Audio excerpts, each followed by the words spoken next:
Welcome to Black History Month. We are sitting here at Singing Hill Rec Center, the country club of the southern part of Dallas. We are recognizing the 10 great business leaders in the city of Dallas. They've been here for decades and decades, who contribute millions of dollars to the community. And there are great activities. This is something that we've been dreaming about for the last decade, to use this rec center. And also thanks C.W. Whitaker was on the park board when this all turned out.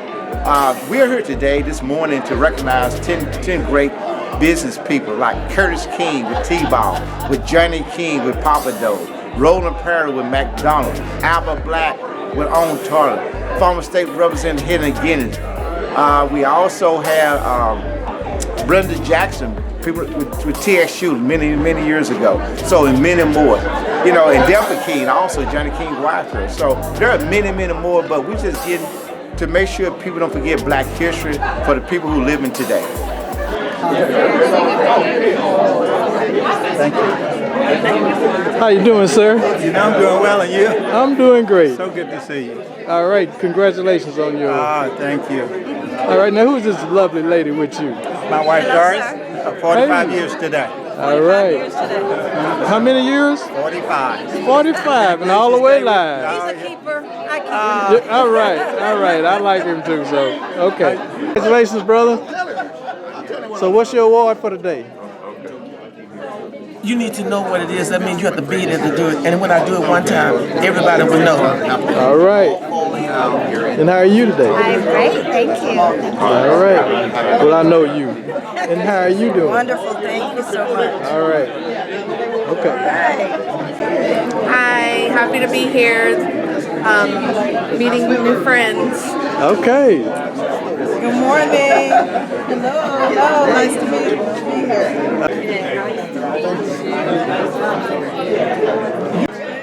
Hi, I'm Donnie Gasman Mitchell. I am here at Tem Tennell Atkins Black History Program celebration. I am so excited. This is my artwork here. I have different collections that I am showing here.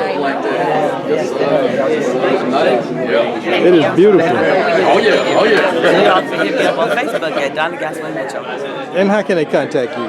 At DonnieGaswayMitchell@gmail.com is my email address, and Donnie Gasway Mitchell on Facebook. Well, we're certainly happy to be here today and have this recognition. It's exciting. This beautiful recreation center in Oak Cliff. So I'm proud as I can be, and thank you for given us this opportunity. Infrastructure. Yeah, it took a while. Behind. Yeah, but when people are starting to take sight and appreciate what we have down here, the thing is we got to make sure that we stay down here in order to appreciate like all the things that we've been working up the street instead of leaving and trying to come back and do too hard. Right. Very nice.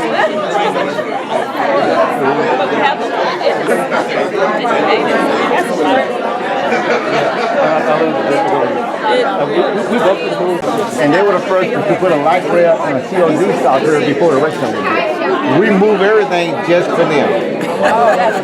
Right. You got a dog, right? Yeah. You gonna get something done? How you doing? Hey, I'm good. How are we doing? Great. Good.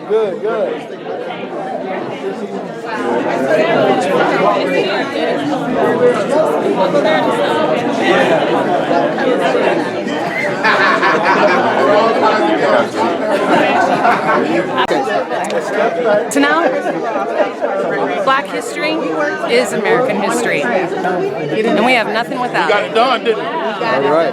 Love you. And we see Love you too. Thank you. All right. I ain't even dead. That's big, right? That's huge. I ain't even dead. My church got so mad at me. I didn't know. But they were honoring Omegas because of the 4 schools being named at that time when they did it. They did 4, and coincidentally, they were all Omega men. Wow. And all members of New Hope Church, Baptist Church, when they lived. I'm the only one living. I didn't know. I'm at home doing nothing. I'm talking about, I didn't even have a good life. You know what I mean? They were so mad at me. And I said, I'm sorry, y'all. I am. But everybody who knows knows you or know about you. They know you're humble. You're not going to leave with that. Absolutely. I agree 100. Very humble. Honored, Yes. you know, for them to do that. I went to Julius T. Frazier I did too. Okay. with Okay, Gwinnett Spring Avenue. and Patty and Tony and Cherry and Vicky. You know, I got 5 sisters and a wife. All of us come out of Frazier Court. Yes. There was no air conditioning. You don't have to be real old to have stories like everybody didn't have a book. Right. You know what I mean? Absolutely. It was tough stuff. Now to see the kind of construction they're doing to honor our family, I say that is absolutely wonderful. Absolutely. Congratulations. Today is a remarkable day. This is standard Tennell Atkins event. As you can see, it's well represented. He has everybody here who wants to know what's going on, not only in the community, but at this beautiful rec center. Come on and enjoy us.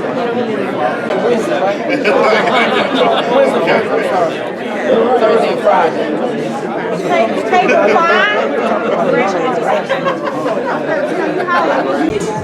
I am here to celebrate my good friend, my longtime mentor, Mr. Lucius Williams. It appears that we are here at a Black History Month here with the City of Dallas, and I'm here to see all the other awardees for today's event.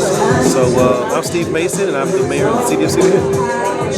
I just said, what a wonderful affair. I'm just really honored to be here. And I'm looking forward to many more like this. I don't know who said no, she ain't. All right. Congratulations. Thank you. All right. And I don't know. You can say whatever you want to, Crooner. Thank you, Councilman Tennell Atkins, for all you do, sir. Thank you. All right. We appreciate you too, brother. Sure do miss KKDA. Yes. Yes, we can all agree to that, right?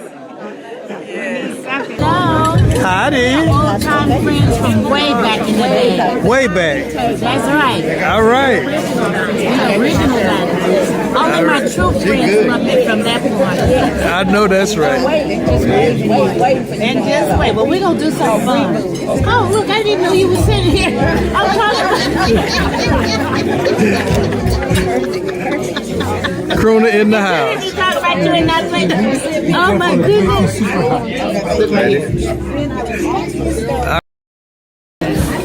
So what's the award you getting today? Trailblazers Award. You are definitely that. You deserve every ounce of it. Thank you so much. So good to see you, brother. Thank you. All right, God bless. Thank you. Great event. Thank God the Councilman Atkins thought of everybody. Happy New Year. Thank you, Mr. Whitaker. All you ladies looking so nice.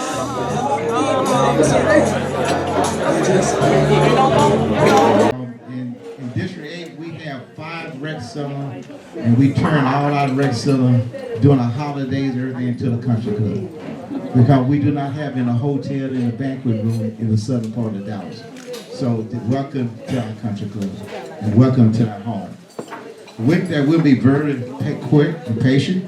I know you got your salad on your table, and it's almost lunchtime.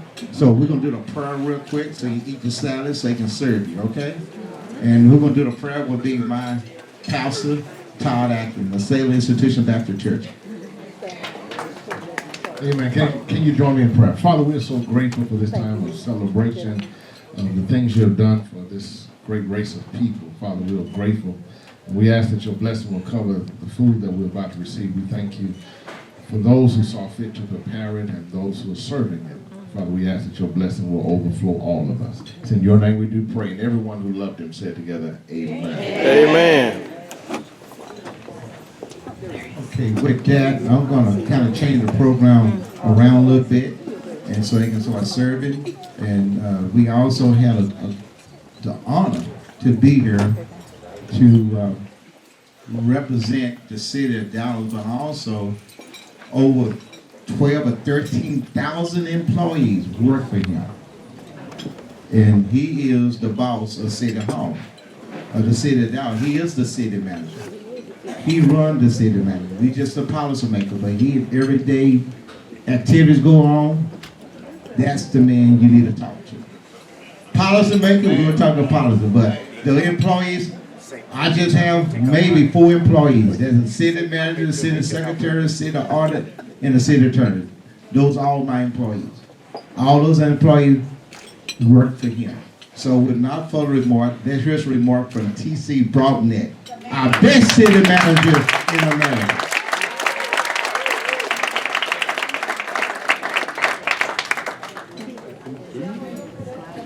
Thank you, and good morning, everyone. Now, he sets me up like that because if there are problems in the room, he wants everybody to say something to me. So, first of all, thank y'all for joining us today. And I want to thank Mayor Pro Tem Councilmember Atkins for hosting this event to recognize the worthy honorees today. I'll just say, and I'm going to be very brief, I am humbled and honored to be the city manager of the city of Dallas. But I know I stand on many shoulders that came before me, not just the honorees in the room today, but as I've learned so much from Councilmember Atkins over these last 7 years, there is so much history and so many people who have done so much for not just Dallas, but Southern Dallas, and many of the people in this room that look like me and you. And so there are 2 folks that I want to just make sure I always looked up that have really provided the foundation and paved the way for me, one, to even hold this job. The first would be John Ware, who was city manager here. Way prior than I was. I actually met him when I was an intern and a student at the University of North Texas in the early 90s. And so I've heard so much about him. I actually heard him saying a few words that not a lot of kids can hear when I sat outside his door one day for an internship with the city. And so I'm definitely, I want to make sure I acknowledge him. Secondly is Richard Knight Jr., who was one of the first people who greeted me when I became the city manager of the city of Dallas. And we became fast friends. And he was a mentor of mine until he passed away in late 2020. And so as I stand here today in front of you, and we're going to honor these folk who are deserving to be honored, I just wanted to make sure I express my heartfelt appreciation for everyone in this room. And today is an opportunity to give these folk their flowers while they are still here. And so I appreciate Councilmember Atkins for hosting this event, and really just thank everybody for being here, and God bless the city, and God bless you. Thank you, Councilman.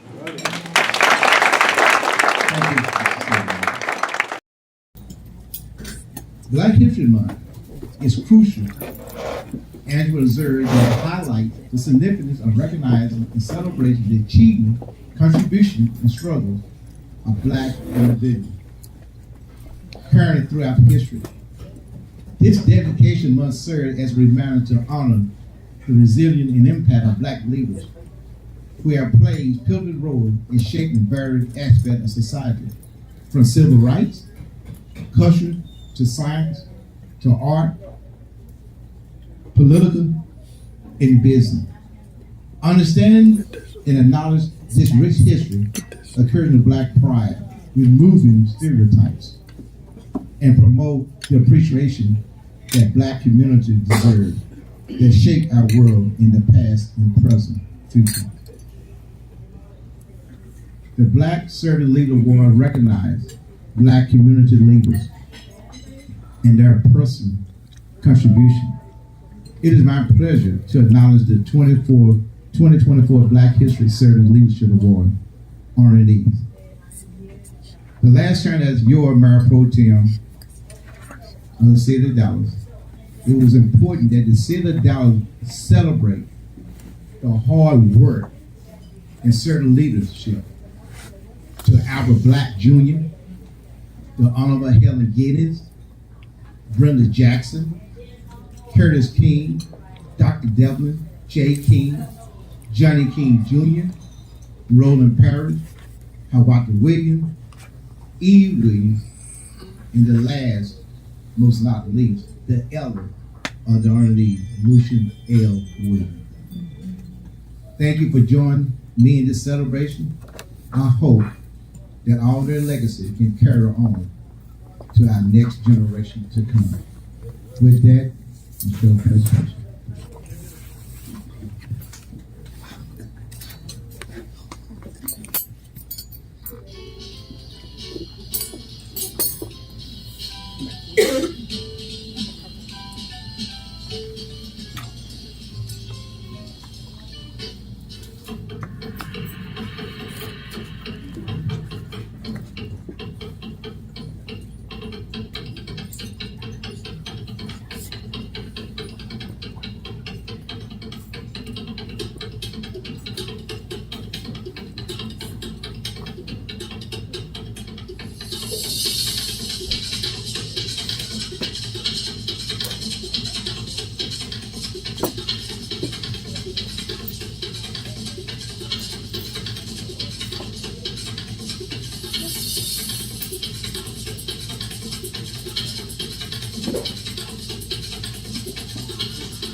pastor.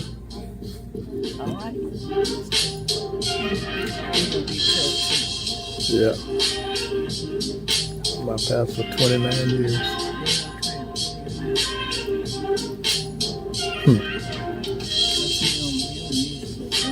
You know it.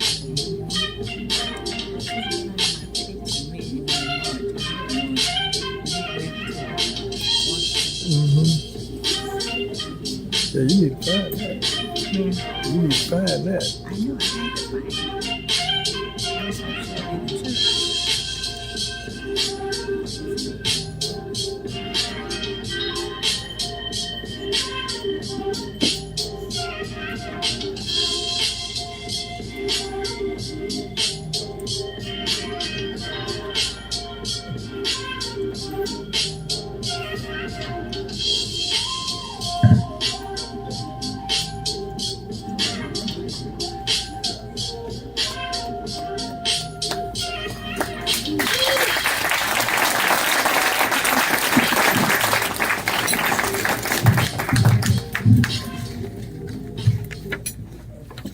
How about that? How about things on the lead? I know first on the lead, Albert Black got to catch a flight, so we're going to try to make sure we get all 10 within 30 minutes. We can't, but we're going to do a quick picture so he can get on and catch his flight, so therefore we're not going to stop everyone else up. So with that, what I'm going to do is going to be something completely different. I'll change, but you're going to be able to get a link pretty soon. That's not cute. You'll get a link pretty soon with all of these.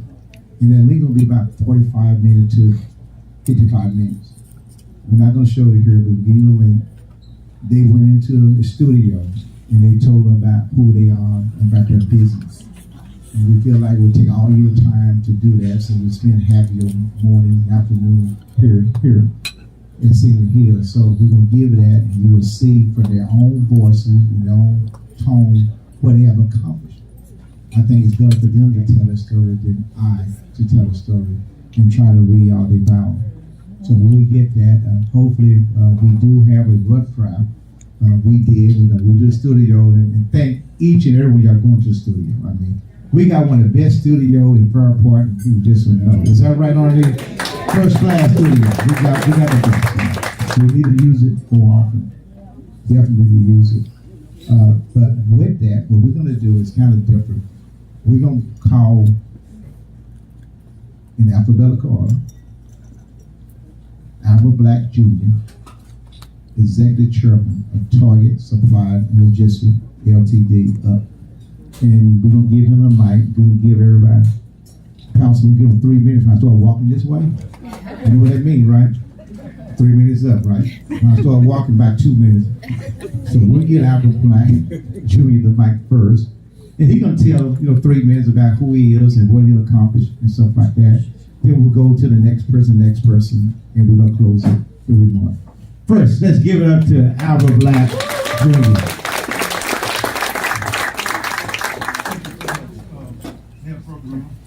I am so proud of you and what you accomplished. As our Mayor Pro Tem, you are contributing to the leadership at the very apex of our city. We know. Mike.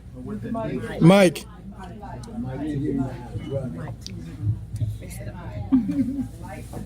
We know what it means, and we want to point out your son. You should be incredibly proud. And I thought no one could be more proud of their grandchildren than Quineth and I. But you must be a competitor in that way. Oh, what a wonderful, wonderful musician you have on your hands. Yes. What have I accomplished? My greatest accomplishment was identifying my wife when I met her. Well, that's good. People ask me all the time how we met. And I say, well, her mother brought her over in a little bassinet. And I saw her over there with a full bottle of milk I crawled over, got in the bassinet with her, and we've been linked together ever since. Oh, that's too funny. I don't have a memory without knowing my wife. I don't have a memory without knowing Gwinnett. And by the time a young man becomes that, and all the different changes of life that takes place, I knew who I wanted to marry. I knew that I wanted her to be my children's mom. And thank God for me that Gwinnett saw me in a similar light. We've done a lot here in Dallas. We're tired. We need leaders to come behind us. Right. The next generation, come on. Because I know that the stories you'll hear today and on the film should be motivation enough. But I've seen the people that you're honoring today. I've seen them work. People like Helen Giddens, good God. I wouldn't have a career if it wasn't people like the representative. Wouldn't have a career. If it wasn't people that was in high places and was able to propel me into those places. We started On Target Supplies and Logistics in 1982 with just 3 of us, and we did everything. And we worked at night, and Brenda Jackson can vouch for me. I worked the door at DP&L, and I would see black pros like her and Mark Moser come through. And I knew one day that if I carried myself well, and if I could achieve enough success, one day I could be like them. And so I hope, Miss Jackson, my friend Brenda, I hope we haven't let you down. But Gwinnett and I have grown the company to now, it's in 4 states. The company is doing business in incredible ways under 4 different identities and then 1 nonprofit. We're in very good hands now that I'm no longer operating the company. I think I was a good leader. Poor manager. Bad management. As we transitioned to professional management, they did a job on the plans that we put together every year that just put all our past to shame. The kind of profitability and the kind of notoriety and the kind of respect that they're achieving today, I am so proud of that I won't let it go. I come in as the chairman. They thought that I should have been in an honorary role, and I changed that to executive chairman. And prohibited meetings to discuss my salary. They better not change a thing. I have my friend Georgie Cornelius here that's been with us now for 33 years. And I know my operating role, the average person reporting to me had been with the company 28 years. Really proud that we've got people walking around that have made millions. They come to work because they want to be there. I'm proud of that. If it's not for our great city, couldn't do it. If it's not for another generation pushing, couldn't do it. So my daughter Cora is here for me to say, we've passed you the baton. Your mother and I are tired. It doesn't mean that we're going to stop. It means that we're behind you, trusting your leadership. Thank you so much.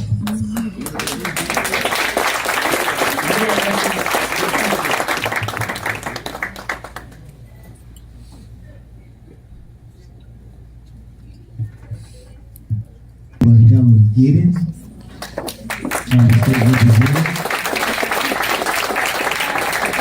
President of Muscle We see her all the time, you know, hustling and going to Love Field and VFW, the plum market is right on time. So with that, without further ado, come on. This way.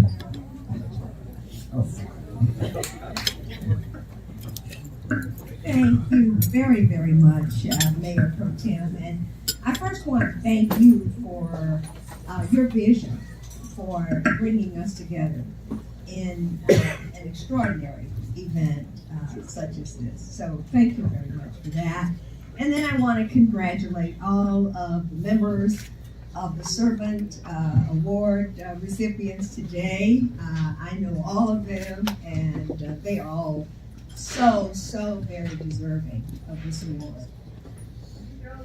Whatever accomplishments that I have made are really not my accomplishments, they're our accomplishments, because I stand on the shoulders of so many people. There's no way that I could have done whatever I've done by myself. I strongly believe that no one of us can do everything, but all of us can do something. And because we cannot do everything, we cannot refuse to do something that we can do. When all of us do something that we can do, it's remarkable what we can all accomplish together. I am president of Multiplex, a company that I founded in 1989 at Love Field Airport. When I went in to see your predecessor, Richard Knight, and said, hey, I got this idea, I got all this experience, I think I could do something in the airport. He said, why don't you go out there and talk to Danny Bruce, the director of aviation. I did, I had some ideas. There was no gourmet coffee in any airport in the Southwest. Starbucks was not there. Danny Bruce said, if you think you can do that, go out and put something together and bring it back to me. It was an unsolicited proposal. Therefore, I didn't have any competition. So I had the first gourmet coffee and the first yogurt in an airport in the Southwest. And so 1989, we've been doing that all of these years. Now we own a part of all of the retail, every store in Love Field, plus Dunkin' Donuts, Baskin Robbins, Jason's Dinner, Tex Express. And then if you go out to DFW, we have 5 stores there. And as you said, you know, the latest additions are the Plum Markets. And we are in Houston Hobby with 12 stores that we're building right now, and Houston's IAH. And while we were doing all of that, we spent 26 years in the Texas House of Representatives, and I enjoyed the opportunity to represent the people of our state and to be one of the founders of UNT Dallas, well, law school and the four-year university. So thank you to all of you whose shoulders I stand on. And Roland, you know, I would be remiss if I didn't say people don't know that I was in the McDonald's franchise training program, and my boss was none other than Roland Parrish. He kept saying to me, Helen, would you hurry up with the pancakes? Thank you all very much. That's so cute.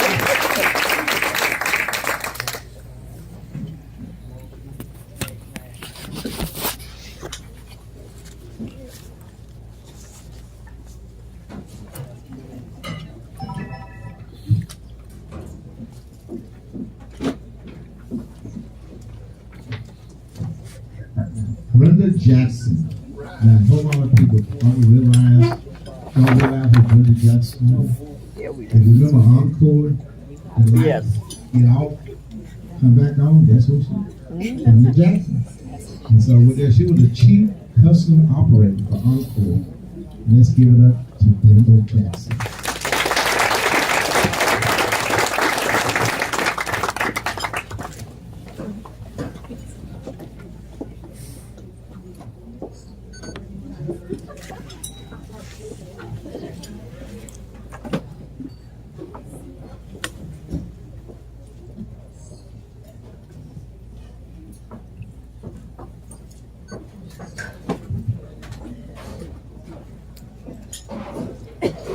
First, I want to give thanks to our Mayor Pro Tem. I feel so honored to be considered among the amazing other people we live on today. You heard him say that I had my whole career in the electrical television. When I first started, it was called Dallas Power. And we merged with the gas company. First, the 3 operating companies and the gas company. My father was a career Army officer, so I was accustomed to a command and control environment. My father was very stern but loving, and he was also kind. So when I had to work with a lot of engineers at our company, 90% of the employees were male. I was very comfortable with that because of the father that we had. And I felt like God placed me at a company whose values were very similar to mine. And it was the Dallas community that kept giving me promoted. So, when you're very young, you think you can do anything. I was told who to ask for money for community organizations. So people would write me a letter, I would call Mr. Statham would give them money. The more money he gave, the more letters I got. The community first said Brenda Jackson representative. And then they started writing me letters to Brenda Jackson supervisor, and I got promoted to supervisor. Then they started writing me letters to Brenda Jackson manager, and I got promoted to manager. So I loved the work. The community responded. The company gave lots of money, and eventually I became the chief customer officer. And it was because of the support of people like our Mayor Pro Tem that I enjoyed a really wonderful career. And I hope that I did the things I should for my community. And as he said, if for some reason you get disconnected, I still have friends there and you can call me. Thank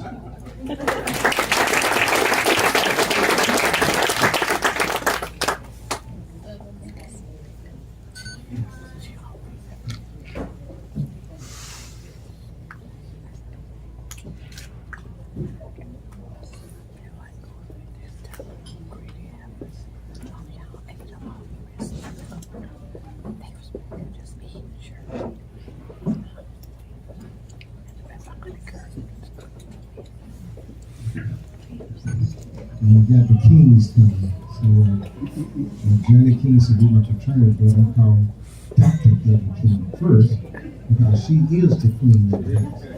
Dr. Deborah King.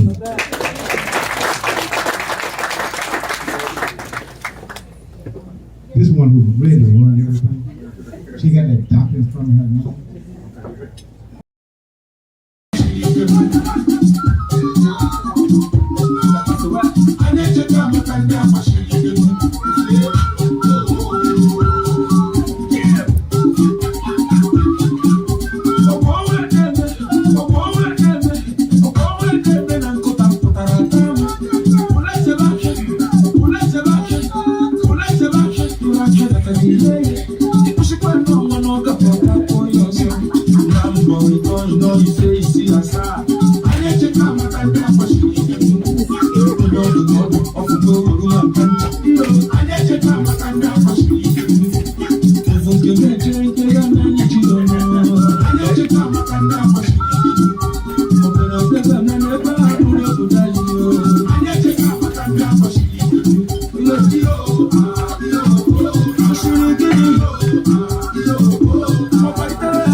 On this day to shift your thinking. Amen. And remember that it's about our knowledge. It is about our partnerships, and it is about ownership. And I'm finished with this. In 1997, 98, we actually created a model for Black economic empowerment. There was the African American Pastors Coalition. At the time, Zan Holmes was the president of the coalition. 70 plus pastors and congregations came together, partnerships, decided we're going to build some houses in the southern sector of Dallas. Recognizing the importance in an area of Dallas that had not had development in more than 20 years, new housing starts. in more than 20 years. We weren't trying to build houses for the homeless. We recognized this was an important move to bring home ownership, economic empowerment, ownership to our community. And so, with Dakita, who's being honored today, Lucius Williams and Eve, they were the engineers. Now this was an all-black cast, y'all. Black economic empowerment. The engineers were black. Contractors were black. The attorneys were black. The development team was black. It was a blackout, y'all. But it was black economic empowerment. Not to exclude others, because let me also be very clear. Partnership, all your allies may not look like you. And so those partnerships did run deep with other cultures. But the point of the matter is, if you drive down Hampton Road right at I-20, there is a subdivision called Unity Estates. It was a model for black economic empowerment. It introduced knowledge. It introduced us to partnerships, and it also introduced us to ownership. Here's the problem, and I'm dropping the mic here. It ain't been done again. So somebody, anybody, everybody, we need to get together and remember knowledge, partnerships, and ownership. That's our prescription for black. I'm not talking about anybody else. I'm talking about black economic empowerment. Take that to your bank. God bless you.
And she gonna play the horn.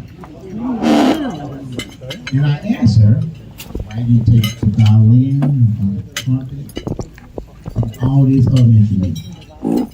She said, Paul, you gotta be real nice and sweet on the string. You gotta be rough and do it. But you gotta do both. You gotta know when to be strong and to be weak. She was a wise woman. Strong and to be weak. And that goes back to our ancestors in the slavery days. You had to know when to be strong in the field, and also know how to be weak to get out of the field. So take it from Ella Atkins from Salem Institution Baptist Church, one of my favorite granddaughters. Like I said, one of them. The other one is a senior. One of them, they neck and neck. Let's give it up for Ella Atkins.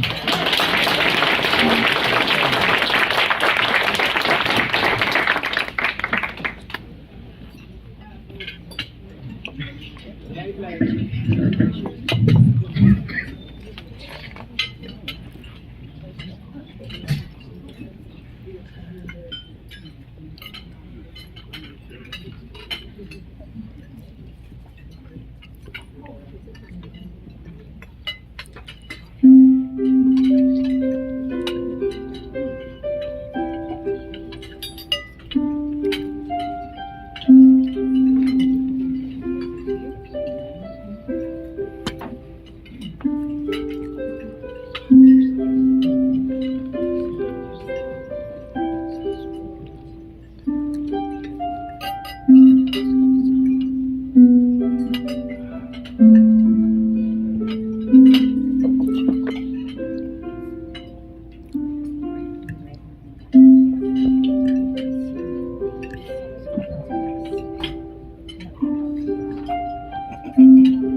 Was that pretty good? Pass the plate. Pass the plate. Yes,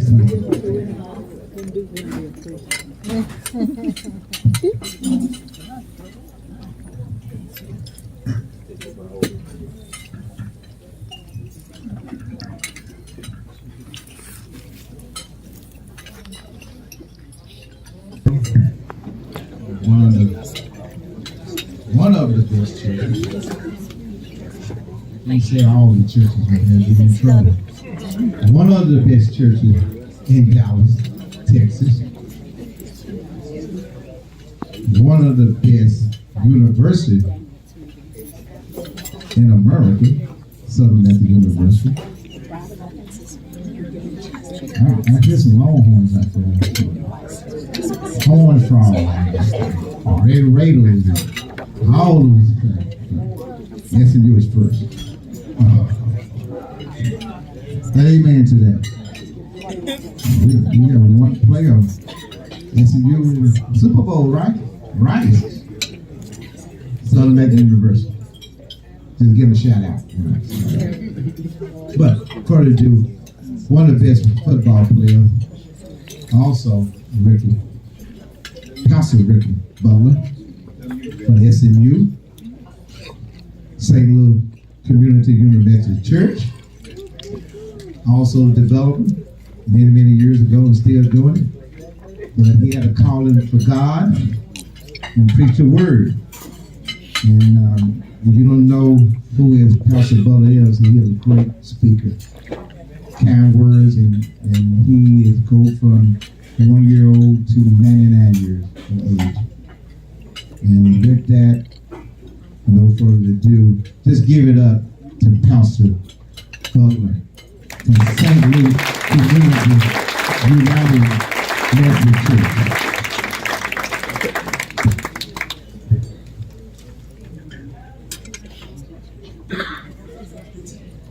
Councilman is a hype man, I tell you. He can make bleak look bright. It is my honor and privilege to be with you today. Now, it's really unfair because on the program, it actually has time slots. And I've actually passed my time. And you finished eating and you're here to celebrate the honorees. So I'm in a difficult position, but I promise you, if you'll stay with me for a few minutes, I will hit it, quit it, and sit it. And better yet, I came up in a Baptist tradition, so if you give me a few amens, that at least gives me an indication that I might be saying something right, I will bring it down real quick. Amen. All right. It is an honor to be with you, and I want to acknowledge Councilman Atkins because of his leadership.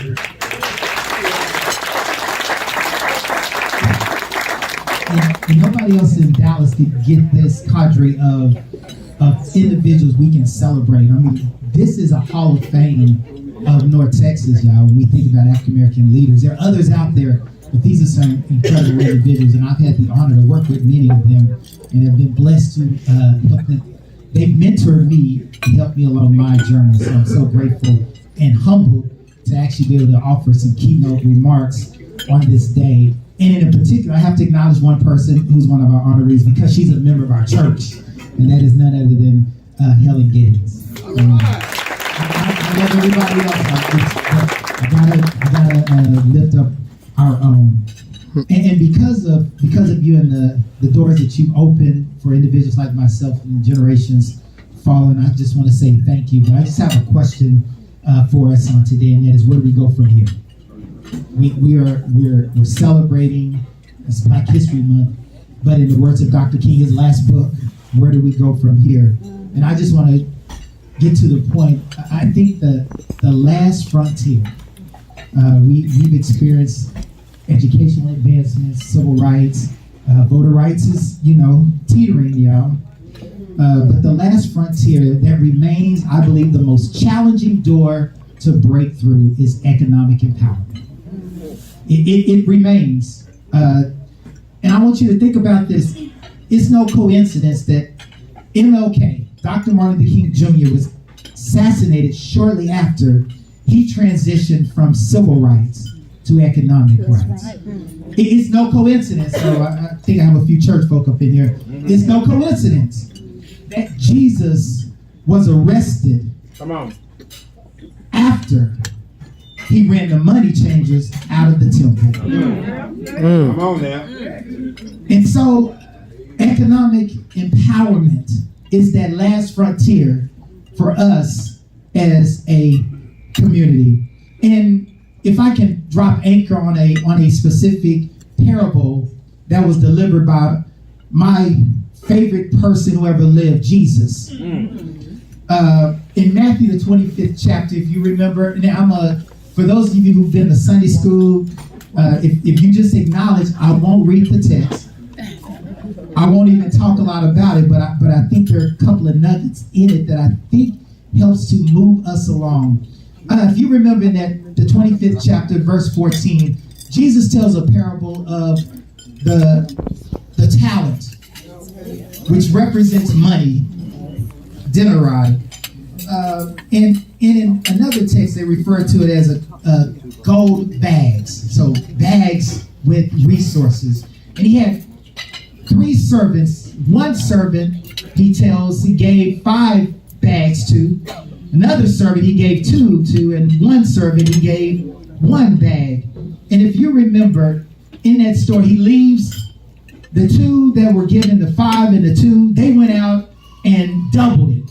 One came back with 10, the other came back with 4, and the one who was given 1 bag didn't do anything with it. And when the master came back to settle accounts, he said to the one that was given the 5 and the one that was given the 2, he said, "Well done, good and faithful servants." And then to the one that was given 1 and didn't do anything with it, he literally damned him. Expressed frustration, disgruntlement for what he did not do. And I believe that story, that parable that was delivered by my favorite person who ever lived, Jesus, is a prescription for black economic empowerment. A prescription for black economic empowerment. It says 3 things to us. It outlines knowledge, partnerships, and ownership in that story. Because where do we go from here? The last frontier is economic empowerment.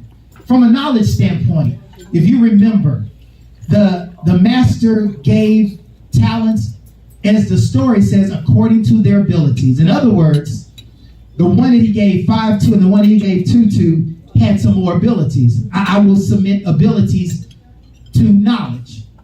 The 2 that were given more had some knowledge. So the first 2, they were knowledgeable about economic systems. They were knowledgeable about what's going on, how to turn $1 into $2. They were knowledgeable, and they went out and they did something with it. They made more money for the master. And I just want to ask you, if I gave you $1 million and said go work it, what would you do? What would you do? And the challenge is that the 3rd servant lacked financial literacy. And so he was given some resources and did not do anything with it, in part because he said he was fearful of the master.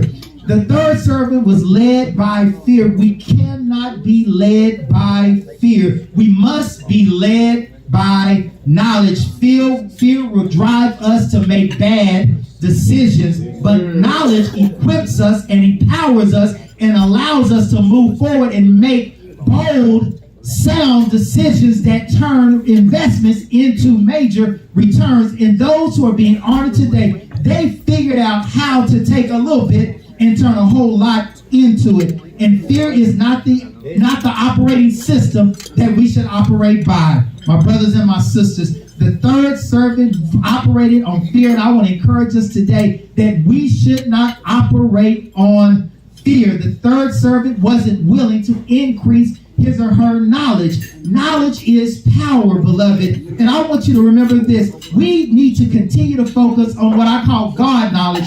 We have a whole generation of people that do not know how God delivered our people, how we held strong and fast to our faith, that it was our faith that drove us, that our faith that kept us, it was our faith that sustained us. And if it had not been God on our side, where would we be? And we should not forget it, and we should not ignore the presence and the power of God. If any culture of people should not forget about God, it should not be people of color, black folk.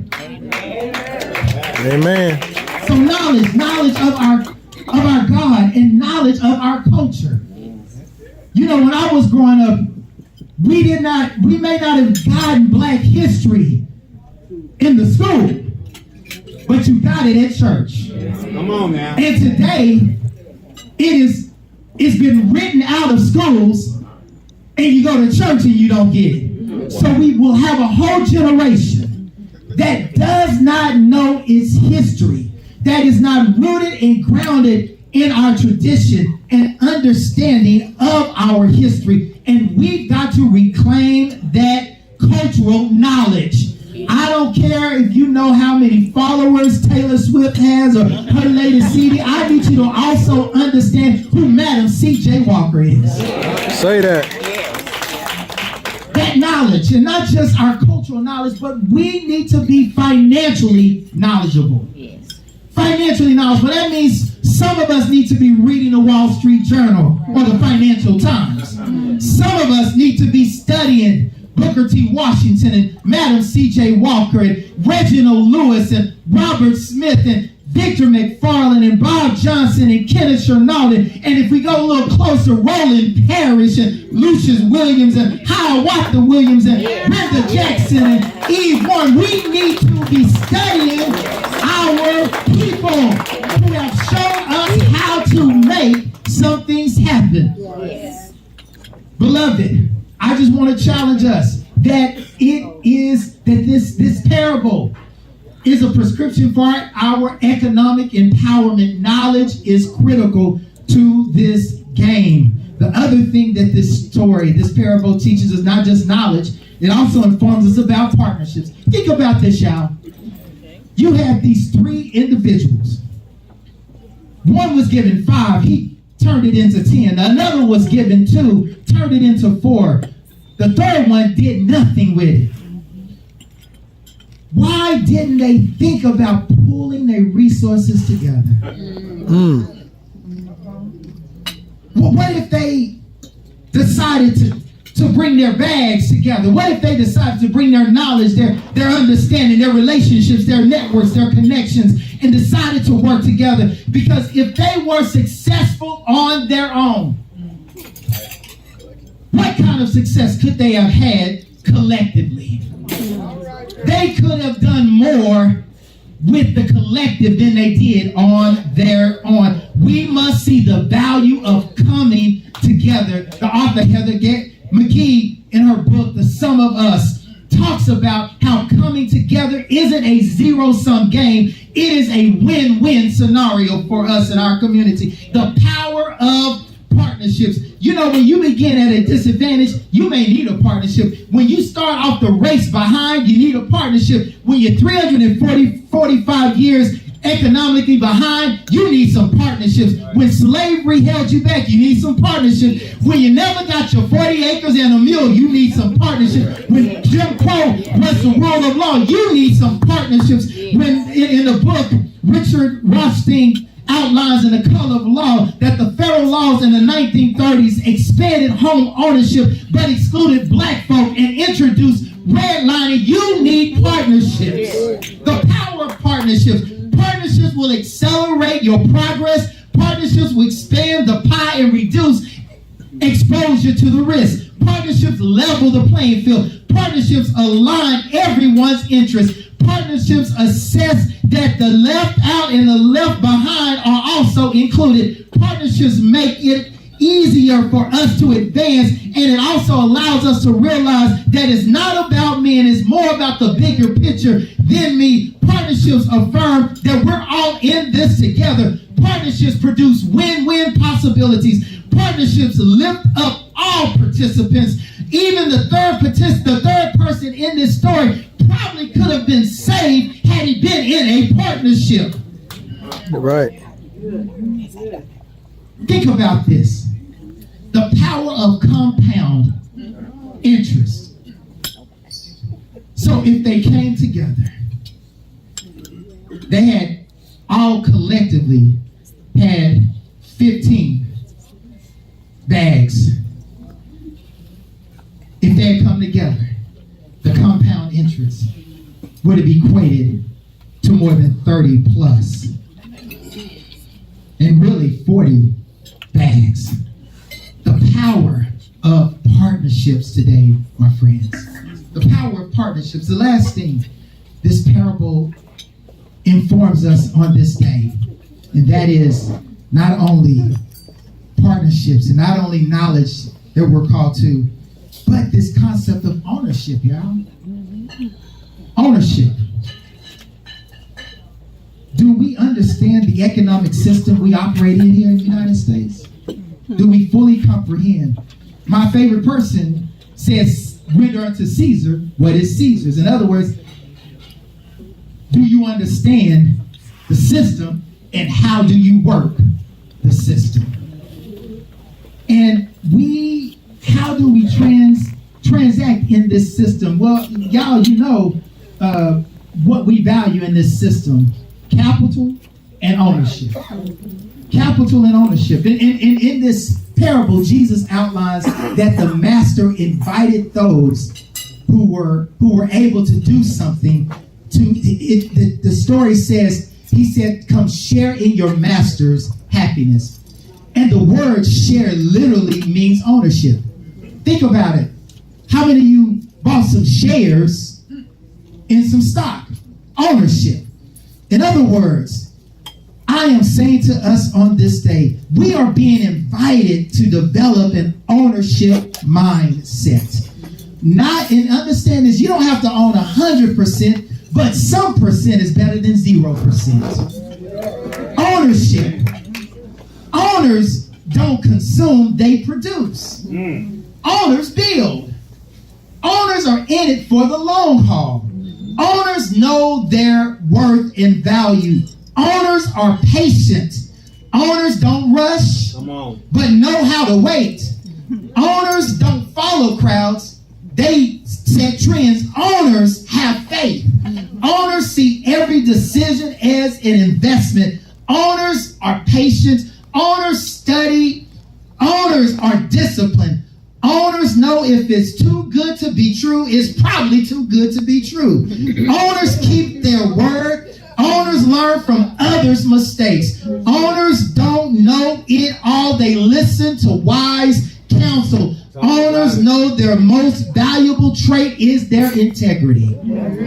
Owners, we need to develop an ownership mindset for ourselves and for our community. Black folk have over nearly $3 trillion in economic purchasing power in these United States of America, would make us one of the five wealthiest nations in the world if we were to separate. But peep this, 21 black-owned banks in the U.S., down from 48 in 2001. And of those 21 black-owned banks, their assets total $4.8 billion. We have over nearly $3 trillion in purchasing power, but the banks we own.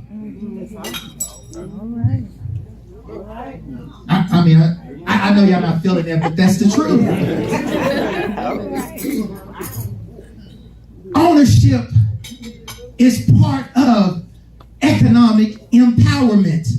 When you have nearly $3 trillion in buying power, but your average net worth in a black household is $17,000. Ownership, y'all.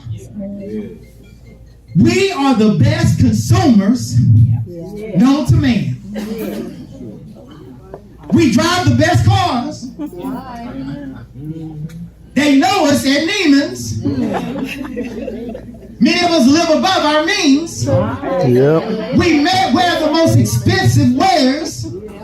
We would rather buy Nike shoes versus purchasing Nike stock. We need to. Now, a whole lot of people don't realize what Brenda Jackson is. If you remember Encore, the lights get off, come back on, that's who she is. Brenda Jackson. And so with that, she was the chief customer operator for Encore. Let's give it up to Brenda Jackson.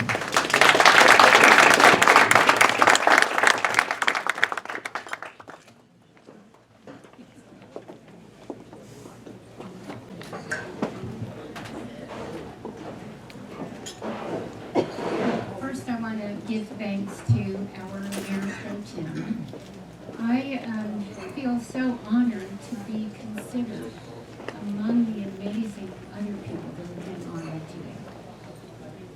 You heard him say that I had my whole career in the electric utility business. When I first started, it was called Dallas Power and we merged with the gas company. First it was 3 operating companies, then the gas company.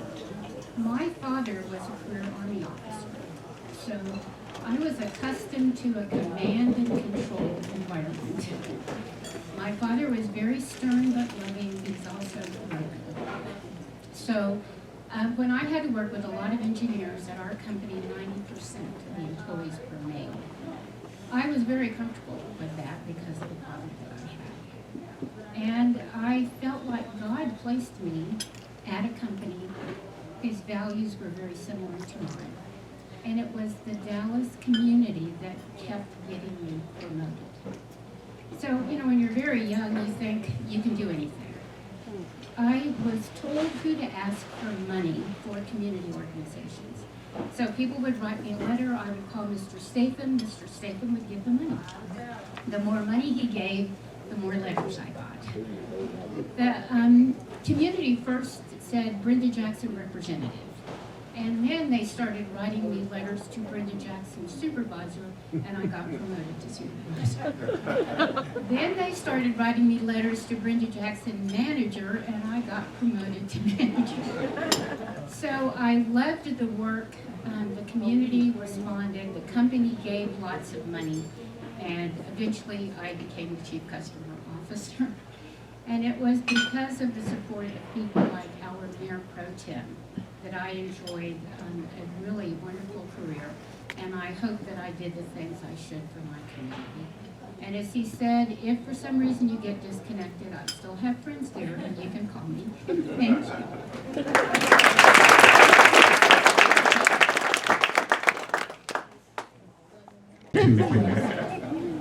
We got the Curtis King, founder and president of the Black Art and Academy of Art and Development. Everybody knows who Curtis King is. You ever been down there, you know who he is. He always said one thing. He took all the money from the grandkids, all the money from my brother, all the money from everyone. But you know what? He did it for the kids. He always said, I did it for the kids. And so Curtis King.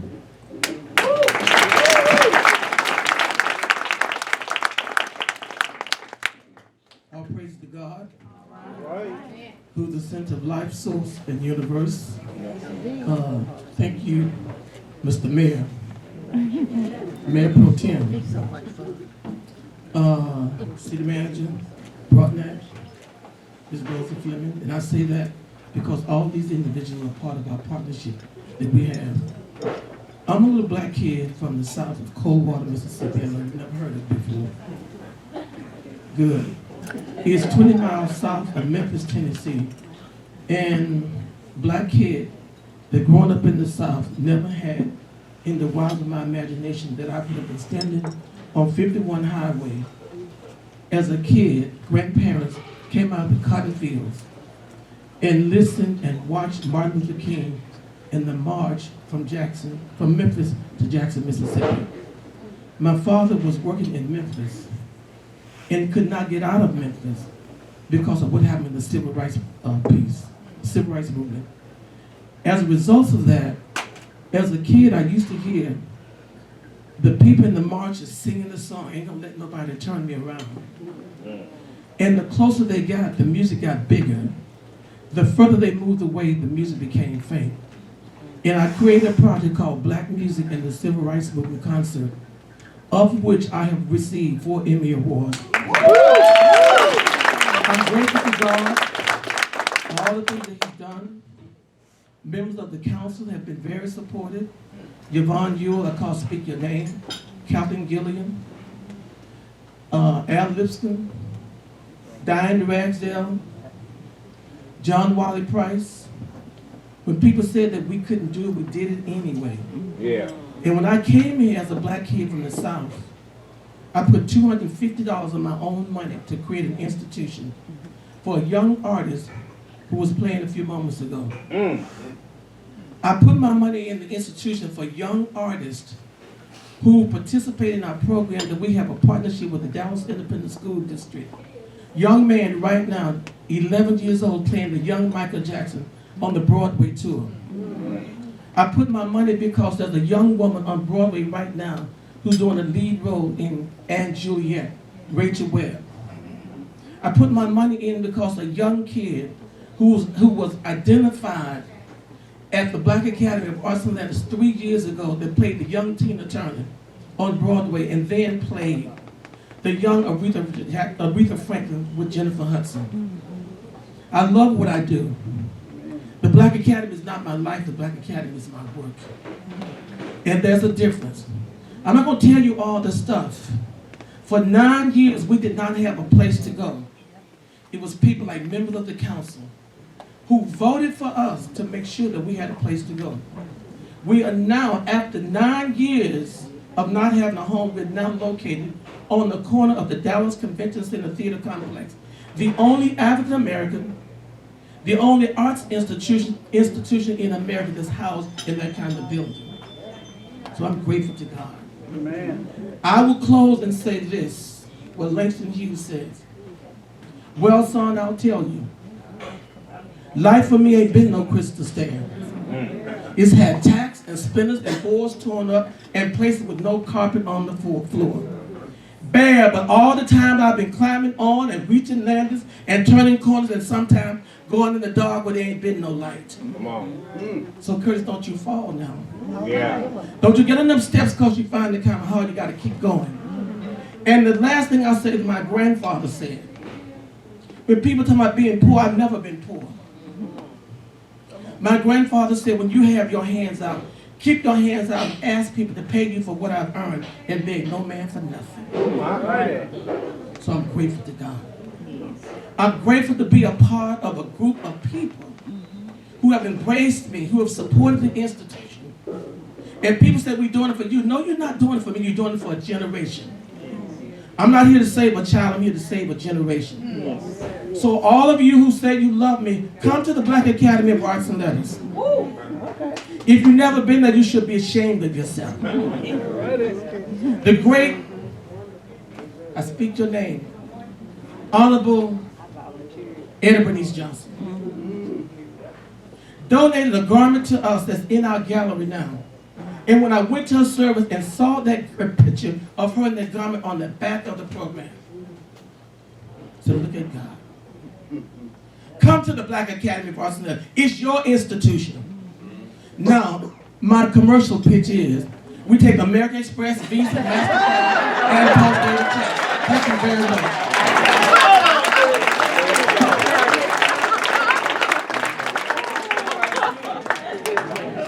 And you told her to hurry up with the pancake, and she was a state representative over you. Did you remember what you said to her? I wonder if she did. She did not.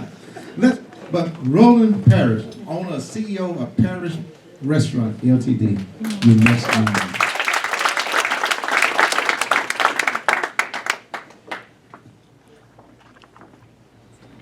Good young man, you hop up there. Thank you, Mr. Mayor. And we also thank our city manager. I'm very honored today. Honored today to be here in such a nice event, Black History Month. The reason I'm wearing this jacket is because in 2 weeks, I'm going to be in my hometown, Gary, Indiana, talking to some fifth graders. And we're going to talk about the Tuskegee Airmen triumphed over adversity. So I thought I would hit a couple high points in making my few comments on this presentation. I thought about one time when someone asked me, what's the best award you've ever received, the award that made you the most proud?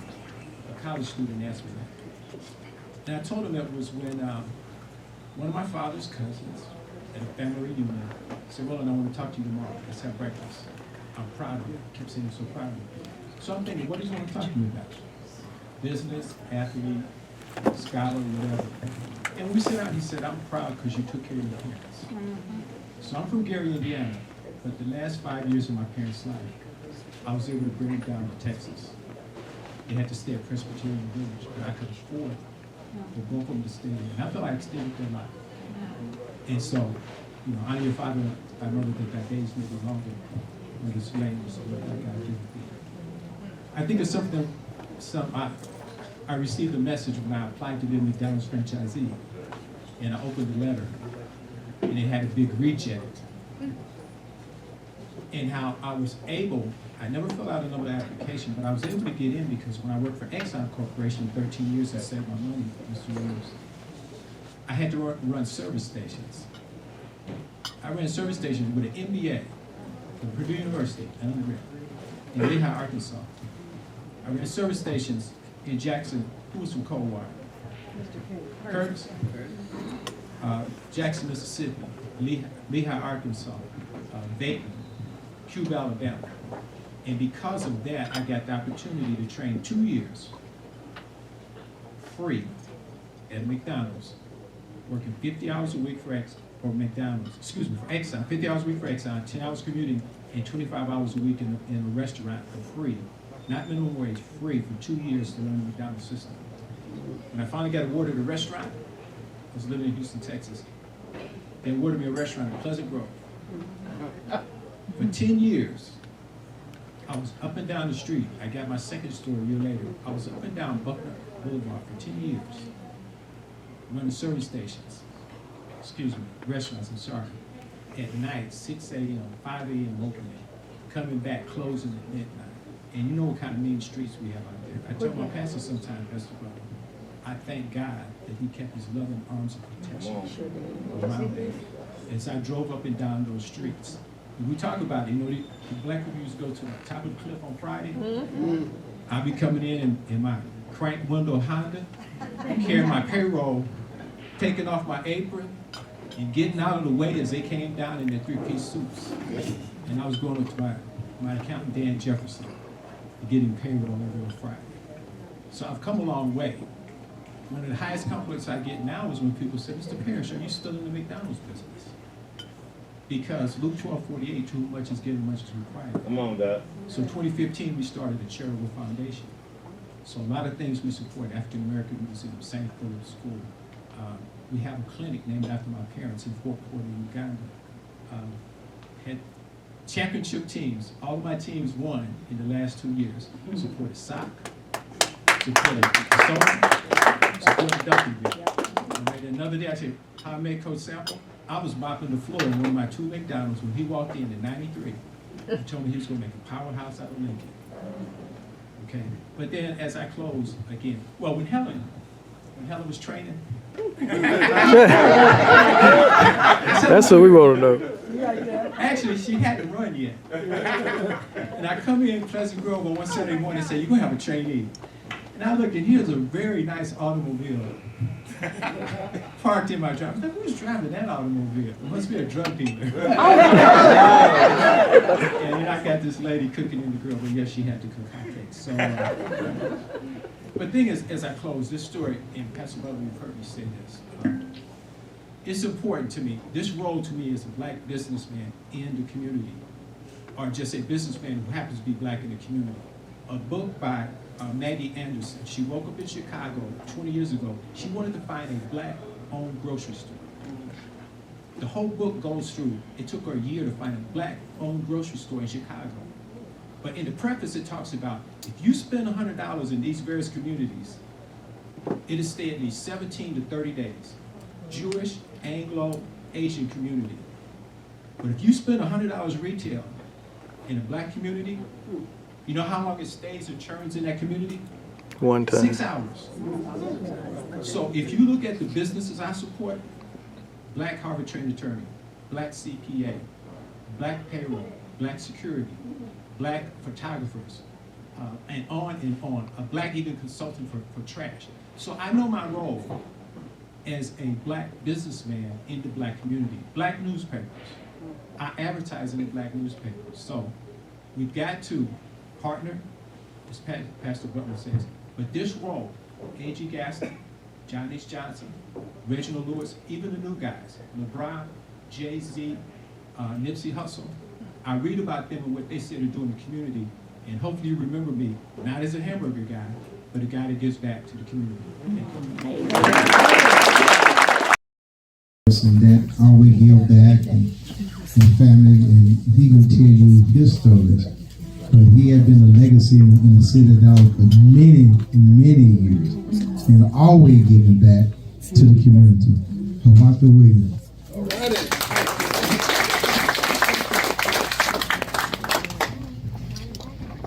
Good afternoon. On behalf of the God that I serve and work for, my wife, 45 years, Doris, today.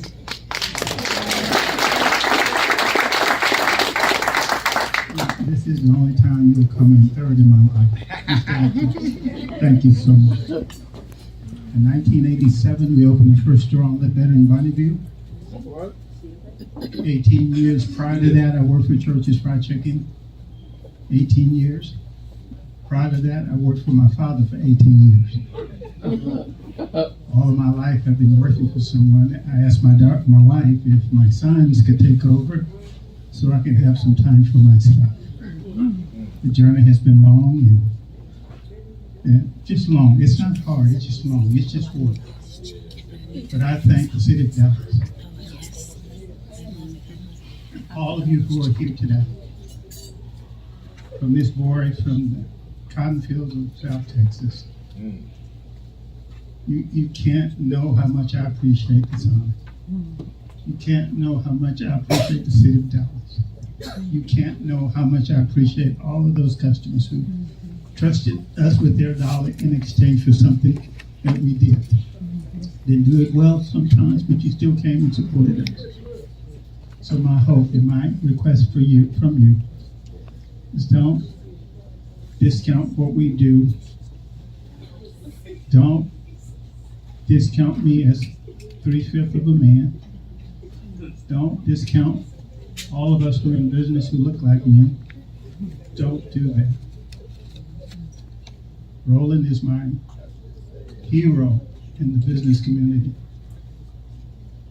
And all of you who are elected, Ms. Helen and all of us that are here today, on behalf of the Williams family, my father, I'm a junior, who had an opportunity to have 14 kids, of which I'm 12. So I know what it feels like not to have very much. Again, like the gentleman who said earlier, I was never poor.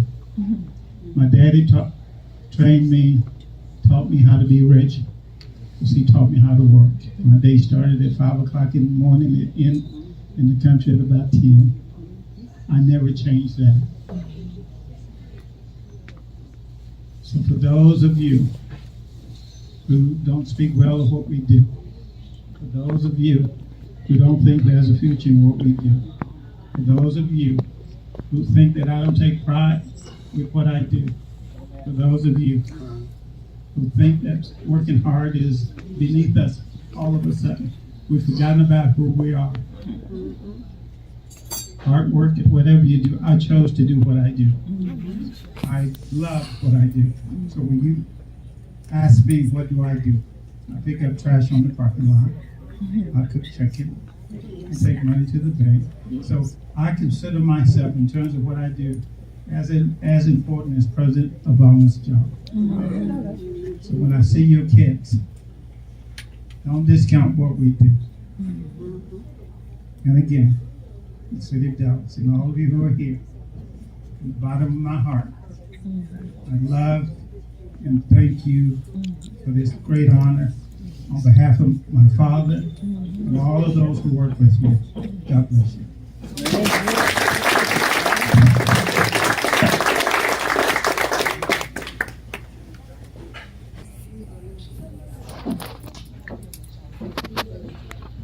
Thank you so much, Mayor. I don't run everything. Everybody that was married came up and said they've been with their spouse for 45 years and 50 years. I've been with my dad a long time, and if I told you how long, then you know how old I was. I'll never tell you that. I want to first thank Mayor Atkins for your visionary leadership, and you're a testament to the community.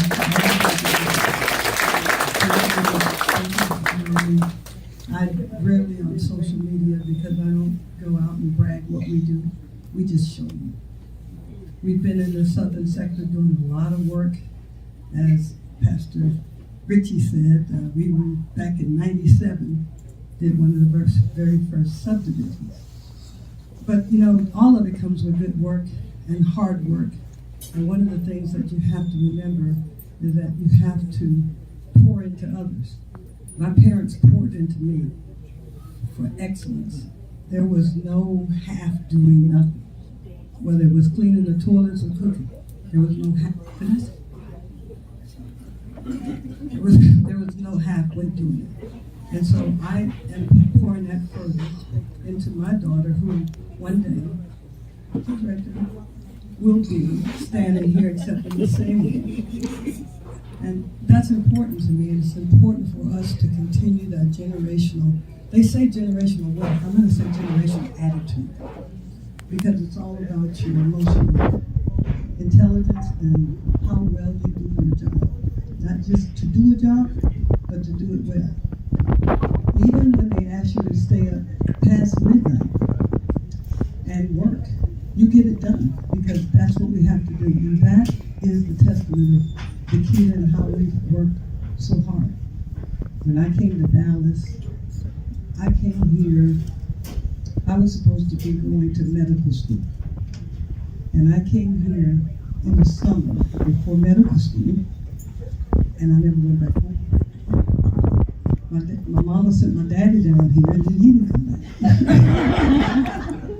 So that's how we ended up in Dallas, and we had the vision to build a train system, and we got involved with DART. We were the first to do it.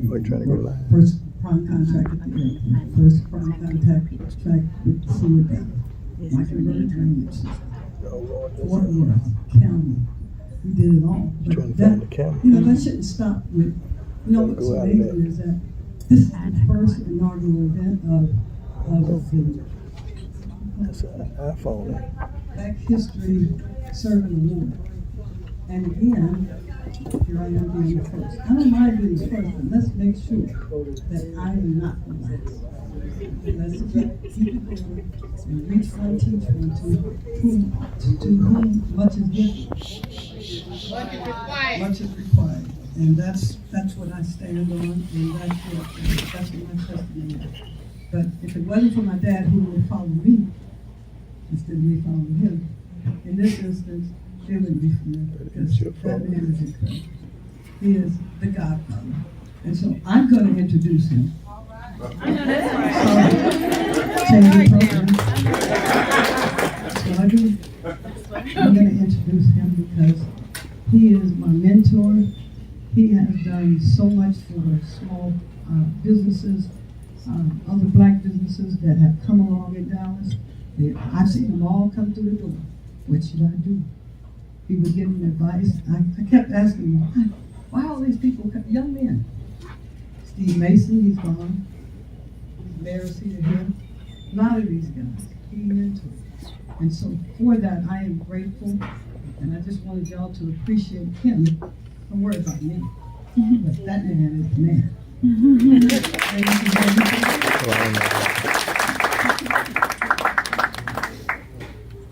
Do Lucia Williams, since I don't have to do an introduction, but he's my golf club. We play every Friday, and Friday PC is my third. Everybody knows Friday I don't do nothing, play golf. For someone to be over 90 years old, you want to jump. Eve, you ready to jump? You jumping already.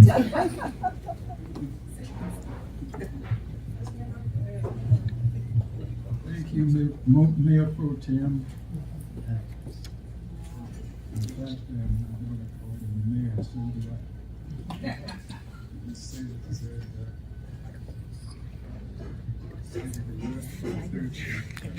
Mike.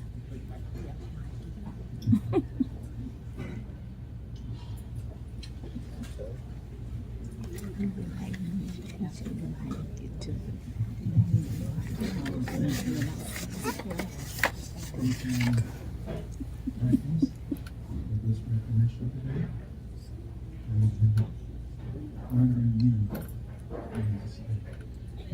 And I wear this hat as a symbol. 2 years of the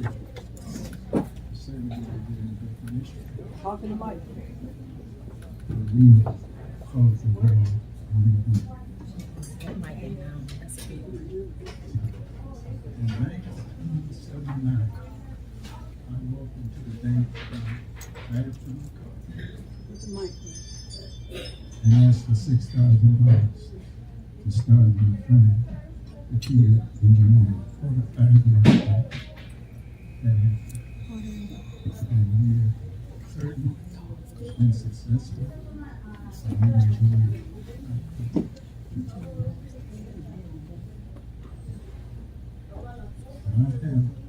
I'm considered a trailblazer. And so I brought a reading here that I want to do for the trailblazer and the trailblazer. So, ladies and gentlemen, esteemed guests and fellow trailblazers, it is with great honor and humility that I accept this award of being a trailblazer. I am deeply grateful for the recognition and for the opportunity to stand before you today. Being a trailblazer is not just about achieving a person, but also about paving the way for others to follow. It's about breaking barriers, challenging the status quo, and daring to venture into uncharted territories. I believe that true trailblazers are not defined by their individual accomplishments, but by their ability to inspire and empower others to reach new heights. I'm proud to have been able to contribute to this legacy of innovation and progress. I would like to express my heartfelt gratitude to all those who have supported and encouraged me along this journey.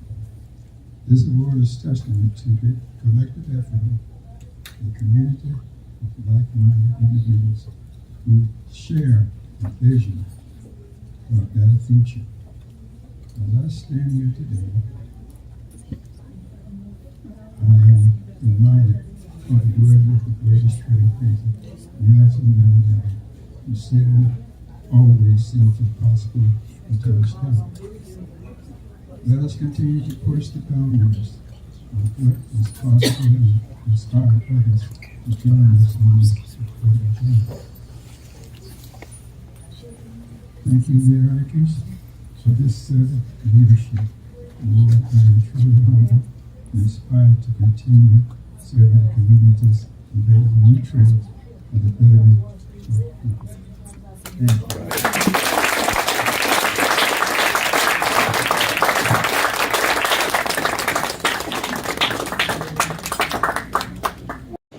We've got the Kings coming. So when Johnny King said he's my fraternity brother, I'm called Dr. Deborah King first because she is the queen of the house.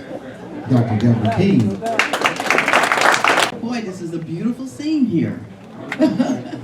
And I have to say that Councilman Atkins know how to put on a party.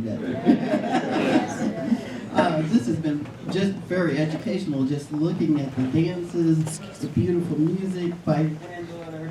It's been a wonderful time. Just want to thank you for the honor. I'm kind of behind the scenes. I work real hard and not like the spotlight. But my husband Johnny and I, we celebrated 50 years of marriage this year.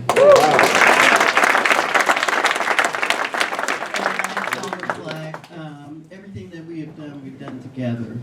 We met at UNT and started our careers, each of our careers. Here's corporate.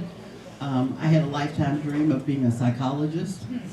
And so I started out in this community of Oak Cliff and Singing Hills, working as a school psychologist in DISD, working all the schools in this area. And so it's kind of rewarding to be back here to get an award in this community. Even though psychology was my lifelong dream, I was pulled out of that field by my husband. And we started a company, the King Group Advertising Agency, and was one of the largest advertising agencies in the country. Had all of the corporate companies here in Dallas. From Southwest Airlines, we worked with Herb Kelleher and all of the big executives. We had Southwest Airlines, Southland Corporation, Blockbuster, and many more in the Dallas area. So we put on events like this. We did radio and TV commercials. African Americans weren't in that business when we started. And I think we left a footprint with the largest client that we had was the Texas Lottery. And then we went on into the airport concession business.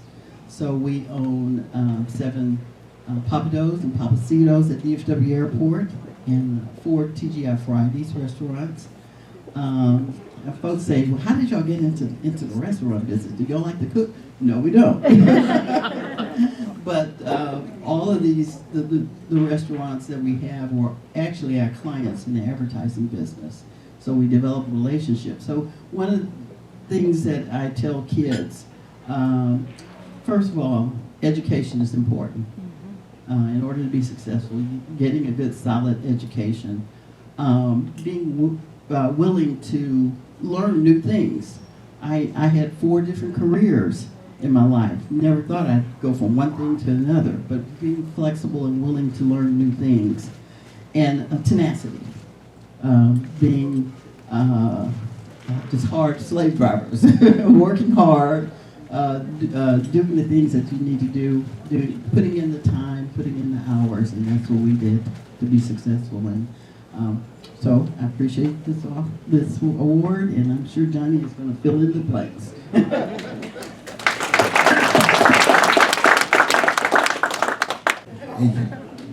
Give it up for Johnny King.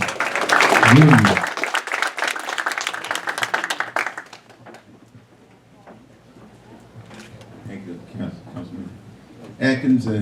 He is my brother from another mother.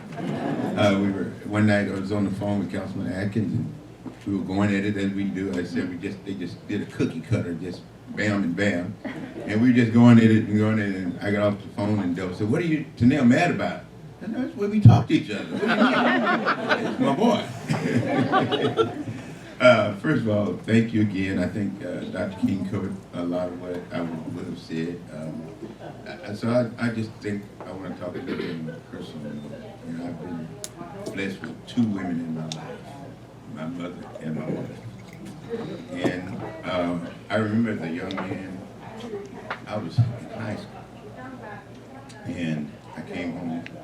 I was working on 2 jobs trying to buy a car. And my mother was sitting on the front porch, came from a single family household, and she was reading the newspaper. And I talking to her, and I was telling her how tired I was. And she was reading the paper, I can see it today. And she never looked up. And she said, "Son, sometimes you have to suffer for the things you want in life."